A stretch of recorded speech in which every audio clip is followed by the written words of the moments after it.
নয়টি ব্যাংক বহির্ভূত আর্থিক প্রতিষ্ঠান বন্ধের চূড়ান্ত সিদ্ধান্ত নিয়েছে বাংলাদেশ ব্যাংক। আমানতকারীর টাকা ফেরত দিতে না পারা, উচ্চ খেলাপি ঋণ এবং মূলধন ঘাটতি, এই তিন সূচককে ভিত্তি করে প্রতিষ্ঠানগুলোকে অপরিচালনযোগ্য হিসেবে চিহ্নিত করা হয়েছে। এইসব প্রতিষ্ঠানের লাইসেন্স বাতিল করা হবে।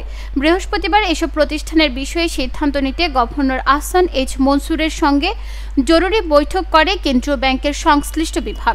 বৈঠকে 9টি আর্থিক প্রতিষ্ঠান বন্ধ করার প্রক্রিয়া শুরুর অনুমোদন দেন গভর্নর। বন্ধের উদ্যোগ নেওয়া প্রতিষ্ঠানগুলো হলো people's leasing and financial services, international leasing and financial services, Aviva finance, FAS finance and investment, far east finance and investment, Bangladesh industrial finance company, premier leasing and finance, GSP finance company এবং prime finance and investment limited. কেন্দ্রীয় ব্যাংকের সংশ্লিষ্ট সূত্রে জানা যায়, এইসব প্রতিষ্ঠান বন্ধে সরকারের প্রাথমিক ব্যয় ধরা হয়েছে প্রায় 9,000 কোটি টাকা। এর মধ্যে ক্ষুদ্র আমানতকারীদের অর্থ ফেরত দেওয়ার বিষয়টিকে সর্বোচ্চ অগ্রাধিকার দেওয়া হচ্ছে।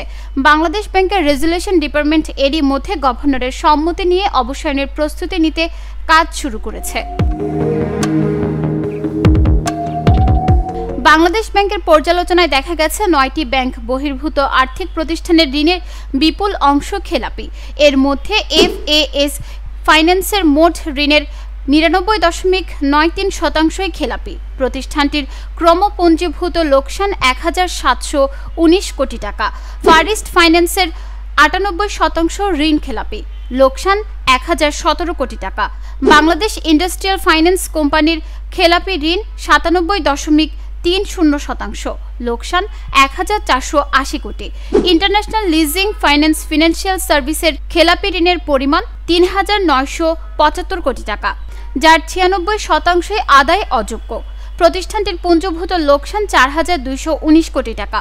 পিপলস লিজিংয়ের খেলাপি ঋণ 95%, লোকসান 4,628 কোটি টাকা। আভিবা ফাইন্যান্সের খেলাপি ঋণ 83%, লোকসান 3,803 কোটি টাকা।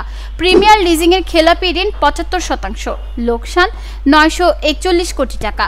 GSP ফাইন্যান্সের খেলাপি ঋণ 59%, লোকসান 339 কোটি টাকা।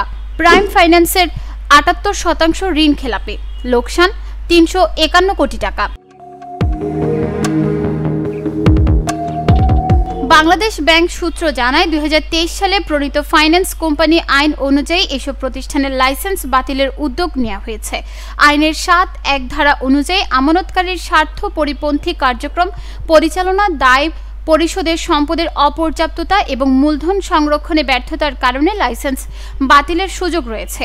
7(2) ধারা অনুযায়ী লাইসেন্স বাতিলের আগে 15 দিনের মধ্যে কারণ দর্শানোর সুযোগ দিতে হবে। গত 22 মে এসব প্রতিষ্ঠানকে এ বিষয়ে নোটিশ দেওয়া হয়। নির্ধারিত সময়ের মধ্যে সন্তোষজনক জবাব না আসায় অবসানের চূড়ান্ত সিদ্ধান্তে আসে বাংলাদেশ ব্যাংক। প্রসঙ্গত, দেশের আর্থিক খাতে বর্তমানে মোট 35টি ব্যাংক বহির্ভূত আর্থিক প্রতিষ্ঠান রয়েছে। এর মধ্যে 20টি আর্থিক প্রতিষ্ঠানকে সমস্যাগ্রস্ত হিসেবে চিহ্নিত করেছে কেন্দ্রীয় ব্যাংক। এই প্রতিষ্ঠানগুলোর মোট ঋণের পরিমাণ 25,808 কোটি টাকা, যার মধ্যে 21,462 কোটি টাকাই খেলাপি ঋণ। খেলাপি ঋণের হার 83.16%। বিপরীতে এসব ঋণের বন্ধকি সম্পদের মূল্য মাত্র 6,899 কোটি টাকা, যা মোট ঋণের মাত্র 26%। অন্যদিকে তুলনামূলক ভালো অবস্থানে থাকা 15টি আর্থিক প্রতিষ্ঠানের খেলাপি ঋণের হার মাত্র 7.31%। তারা গত বছর 1,465 কোটি টাকা মুনাফা করেছে এবং তাদের মূলধন উদ্ধৃত রয়েছে 6,189 কোটি টাকা।